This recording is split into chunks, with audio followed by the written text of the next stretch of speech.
convicted of obstructing the certification of the Electoral College vote. And various defendants were also convicted of different additional felony counts, ranging from conspiring to prevent members of Congress from discharging their duties, to interfering with law enforcement officers attempting to guard the Capitol during the attack, to tampering with relevant evidence after the fact. These convictions were the result of tireless work by Justice Department agents, attorneys, analysts, and support staff, beginning in January 2021 with a methodical collection of evidence and continuing through the presentation of that evidence during the 7-week trial that began in October of 2022. Their skill and dedication are in the very best tradition of the Justice Department, and we are all extremely grateful to them. During the trial, the government's evidence showed that almost immediately following the November 2020 election, defendant Stewart Rhodes, the founder and leader of the Oath Keepers, began planning to oppose by force the peaceful transfer of power. With Rhodes, defendants Kelly Meggs, Kenneth Harrelson, Jessica Watkins, and Thomas Caldwell communicated and planned to travel to Washington on or around January 6, 2021. On January 6, as the government's evidence showed, defendants Meggs, Harrelson, and Watkins forcefully breached the U.S. Capitol wearing paramilitary gear, while defendants Rhodes and Caldwell remained outside on the Capitol ground coordinating activities. Last evening, a jury of the defendants' peers found each of them guilty of serious felony offenses. As the verdict of this case makes clear, the department will work tirelessly to hold accountable those responsible for crimes related to the attack on our democracy on January 6, 2021. Yesterday, the department also secured a significant achievement for environmental justice in Jackson, Mississippi. In August of this year, a water system failure caused many Jackson residents to lose access to running water for over a week. This resulted in local, state, and federal emergency declarations and the deployment of emergency responders and drinking water infrastructure experts to Jackson. And as the residents of Jackson know all too well, the August failure occurred after years of problems with the water system. Attorneys and staff from our Environment and Natural Resources Division's Environmental Enforcement Section, from the newly formed Office of Environmental Justice, and from the United States Attorney's Office for the Southern District of Mississippi, quickly went to work with our partners at EPA to address the water crisis facing 160,000 residents of Jackson and Hinds County. Yesterday, on behalf of the EPA, the department filed a federal complaint against the city alleging that it has failed to provide drinking water that is reliably compliant with the Safe Drinking Water Act. At the same time, we filed a proposed interim order signed and agreed to by the City of Jackson, the Mississippi State Department of Health, and the EPA. The proposed order is designed to stabilize the city's public drinking water system while the United States, the city, and the State Department of Health attempt to negotiate a judicially enforceable consent decree to achieve the long-term sustainability of the water system.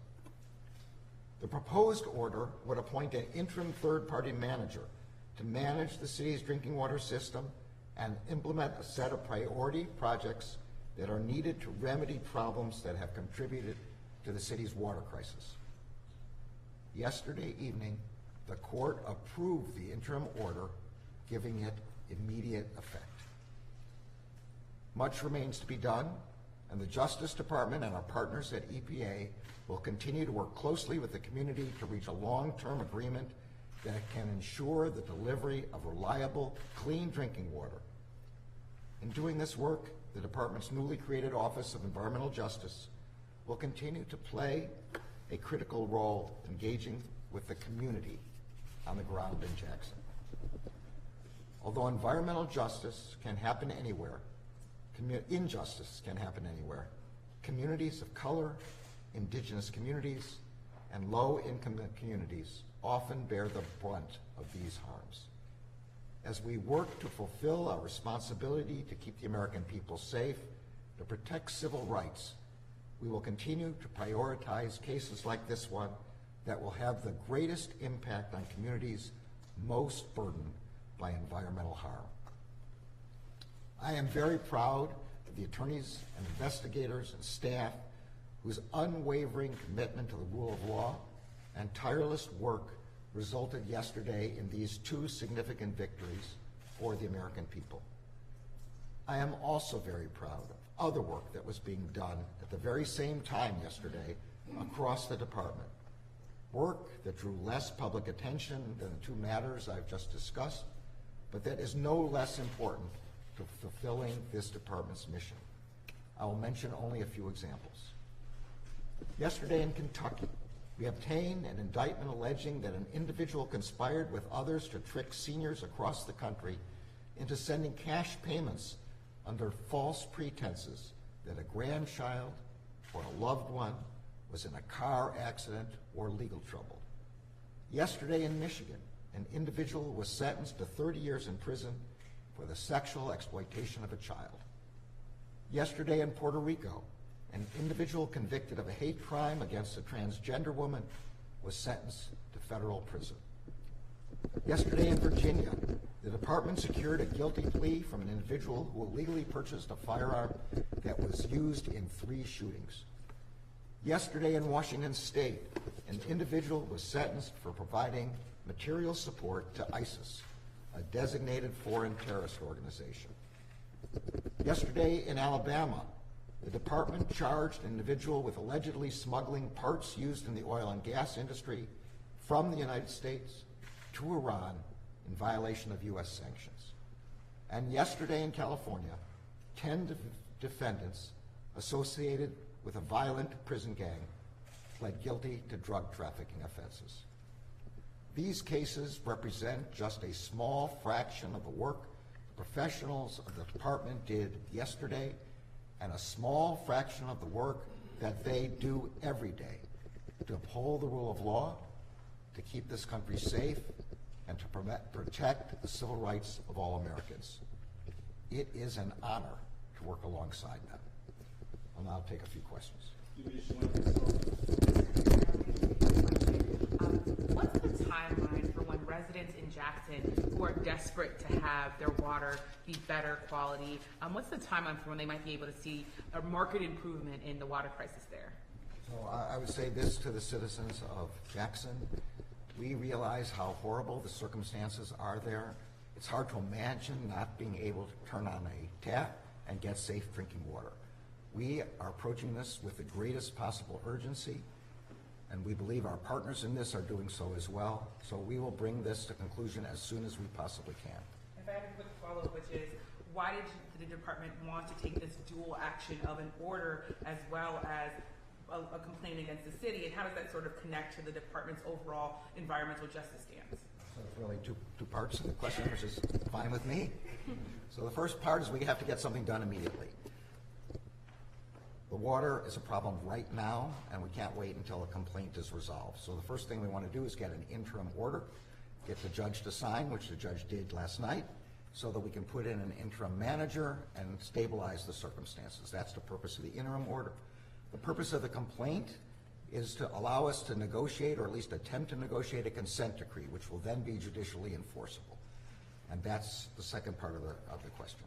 Now, as to how it relates to environmental justice, in May of this year, we issued a comprehensive strategy for environmental justice, the first part of which is to prioritize actions in cases of overburdened and underserved communities, and that's what we are doing with respect to Jackson. The department's founding purpose was to protect the civil rights of American citizens. And part of the reason that I wanted to be the Attorney General was to work on those problems. This is an example of our using all the resources of the Justice Department on civil rights issues, not only the Civil Rights Division, but civil rights are an element of the Environment Division, of every part of this component, and of the work that every employee of this department in their ordinary everyday work employs. Josh. Mr. Attorney General, can you tell us, have you had a chance to meet face-to-face yet with Special Counsel Smith? And how does the process stand of getting him up to speed on the investigations he's supposed to supervise, which, as we know from these trials and so forth, have been underway for more than a year? Yeah, so obviously in the course of deciding on Mr. Smith as special counsel, I did meet with him. He has been meeting with the members of his team to get up to speed. You already know he's already signed a pleading in the 11th Circuit. He promised to the American people in his own statement that there would be no pause or hiccup in his work, and I understand that that is exactly what's going on now. Attorney General, the committee on the Hill that is investigating January 6th is almost finished with their work, and one of the things we know that the department has been pushing for is access to some of these transcripts.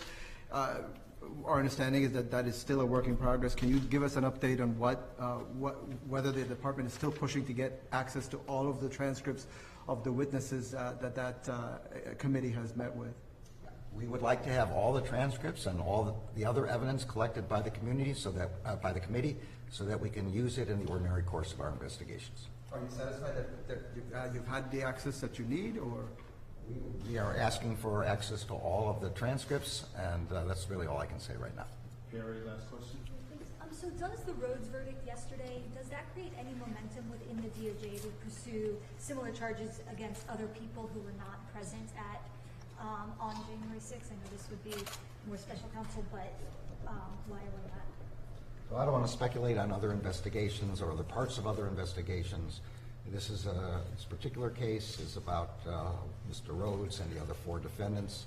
As you know, there's another set of oath keepers who start on Monday, and I don't want to talk anymore in light of the fact that there's another trial beginning on Monday. All right. Thanks, everybody. Enjoy the rest of your day. Thank you.